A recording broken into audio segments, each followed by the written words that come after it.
Donc, moi, j'aimerais bien savoir quelles sont les règles du conclave. Est-ce que l'accord doit se faire à l'unanimité ou pas? Si c'est à l'unanimité, je suis désolé, mais là, c'est... Alors, Edwige, attendez, Edwige. Voilà, C'est accords majoritaires. Alors, attendez. Edwige, donc ce sont des accords majoritaires. Les accords majoritaires dans tout ce qui est des négociations interprofessionnelles. Après, il faut savoir qu'est-ce qu'on appelle les majoritaires. Donc, effectivement, Exactement. il va falloir préciser. Mais c'est majoritaire et en général, c'est pas l'unanimité. C'est ce que j'allais dire. Les règles pour élire le pape, elles sont très claires. Il y a plusieurs tours et en fonction des tours, c'est pas les mêmes règles. Imaginons une chose, c'est que ce conclave débouche sur quelque chose. Est-ce que vous risquez pas, vous, la France Insoumise et tous ceux qui n'accepteront pas ce conclave, j'entends les écologistes, semble-t-il, et le Parti communiste, de vous trouver gros gens comme devant?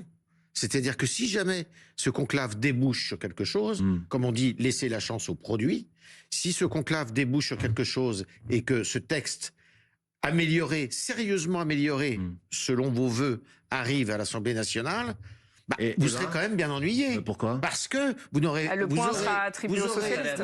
vous n'aurez pas participé à la démocratie sociale telle qu'elle doit se dérouler dans une pays. Mais on n'est pas invité, monsieur Traire. Mais si vous êtes invité, mais non, vous on n'est êtes pas invité, c'est entre les organisations. Vous êtes invité à la fin, comme tout le monde.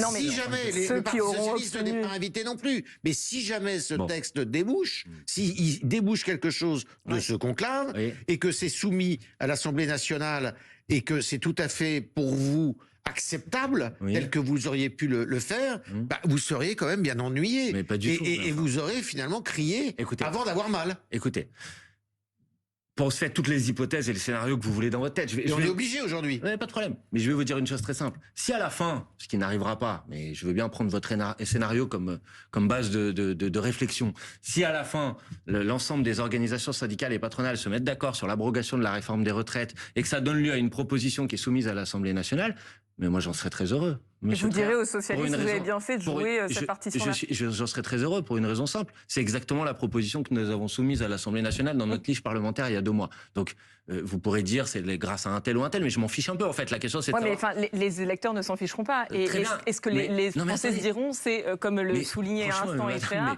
ils diront voilà, les socialistes sont allés au bout, ils ont essayé de négocier. Non, mais tous les jours, pour prolonger la question hier sur vos plateaux, et avant-hier, sur vos plateaux, vous disiez « Ah oui, mais quand même, si les socialistes obtiennent la suspension de la réforme des retraites, les insoumis, vous serez quand même un peu embêtés. » Et puis, il y a une semaine, on me disait « Ah, si les socialistes obtiennent l'abrogation de la réforme des retraites, vous serez peut-être un peu embêtés. » Et à chaque fois, on dit « Bah ouais, mais il faut pas prendre les gens pour des imbéciles. »